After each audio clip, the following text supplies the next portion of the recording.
एक प्रोटेक्शन बनाने वाली कंपनी के इन्वेस्टर्स फिलहाल खुद अनप्रोटेक्टेड हो गए हैं। बात हो रही है क्यूपिड की, जो पर्सनल हाइजीन के प्रोडक्ट्स बनाती है और लास्ट के 6-7 महीनों से लगातार ये न्यूज में है। लोग सोशल मीडिया पर इसके बारे में जम के बात कर रहे हैं। इनफैक्ट ये काफी टाइम से मेरे रडार में भी था और ये शेयर चर्चा में इसलिए भी है क्योंकि लगातार इस कंपनी के शेयर की प्राइस बढ़ती जा रही है। पिछले एक साल में क्यूपिड की शेयर प्राइस 79 रुपीज से 523 रुपीज पहुंच गई है, यानी एक साल में 700% के रिटर्न और 5 साल में 3000% ये बढ़ चुका है। अब सवाल ये कि ऐसा क्या हुआ कि शेयर प्राइस में इतनी तेजी से बढ़ोतरी हो रही है। तो सीधा जवाब है स्पेकुलेशन या फिर फोमो। क्योंकि अगर आप कंपनी की ग्रोथ को यहाँ पर वैल्यूएशन से कंपेयर करोगे तो उसमें कोई सेंस नहीं बन रहा है। पिछले 3 साल में कंपनी की सेल्स ग्रोथ मात्र 11% की है, प्रॉफिट ग्रोथ 36% की है। हालांकि इनका Q2 का रिजल्ट अभी काफी अच्छा रहा है, लेकिन ये रिजल्ट इतना भी अच्छा नहीं था कि अपने वैल्यूएशन को जस्टिफाई कर सके। एक रीजन इनकी शेयर प्राइस बढ़ने के पीछे ये भी है कि कई सारे रूमर्स इनके बारे में मार्केट में फैल रहे हैं। कहीं से ये रूमर आ रहा था कि इन्हें साउथ अफ्रीका से 115 करोड़ का ऑर्डर मिला है। तो ढेर सारे व्हाट्सएप और टेलीग्राम पर मैसेज फॉरवर्ड हो रहे हैं कि ये शेयर 1000 to 2000 रुपीज टच होने वाला है और इन रूमर्स पे लोगों ने पैसा लगाना चालू किया। वॉल्यूम बहुत बढ़ गया और जो शेयर 60-70 रुपीज में था वो सीधा 500 रुपीज पर पहुंच गया। पीई इनका पहुंच गया था 208 का और स्पेकुलेशन इतनी ज्यादा होने लगी थी कि एनएसई बीएसई ने इन्हें लॉन्ग टर्म एएसएम, जो कि स्टेज 1 का फ्रेमवर्क है,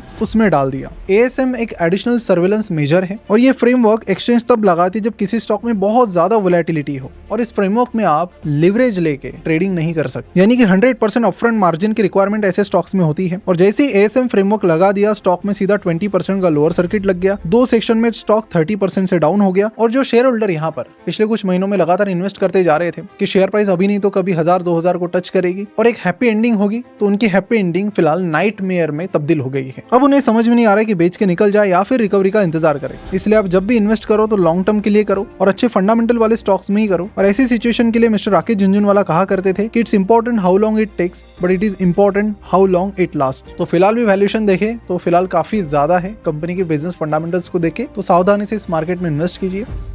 और हाँ, जाते जाते आपके लिए एक स्पेशल ऑफर है। अगर आप काफी बिजी रहते हो और स्टॉक रिसर्च के लिए आप टाइम नहीं निकाल पाते हो तो आपके लिए हमने इकाशी प्रो कम्युनिटी लॉन्च की है। इस कम्युनिटी में 2 प्लान है, 6 महीने का जिसमें आपको हर महीने 6 वेल रिसर्च स्टॉक आइडियाज मिलेगी और 12 मंथ्स का प्लान है जिसमें आपको अगले 1 साल में 12 well research stock ideas provide की जाएगी। तो अगर आप इकाशी प्रो कम्युनिटी ज्वाइन करना चाहते हो तो चैनल के नाम या प्रोफाइल पिक्चर पर क्लिक करिए, अबाउट सेक्शन में दिया गया फॉर्म फिल करिए और मेरी टीम आपको सारी डिटेल्स प्रोवाइड करेगी। तो चलिए मिलते हैं इकाशी प्रो कम्युनिटी में। और हाँ, हम सेबी रजिस्टर्ड रिसर्च एनालिस्ट हैं।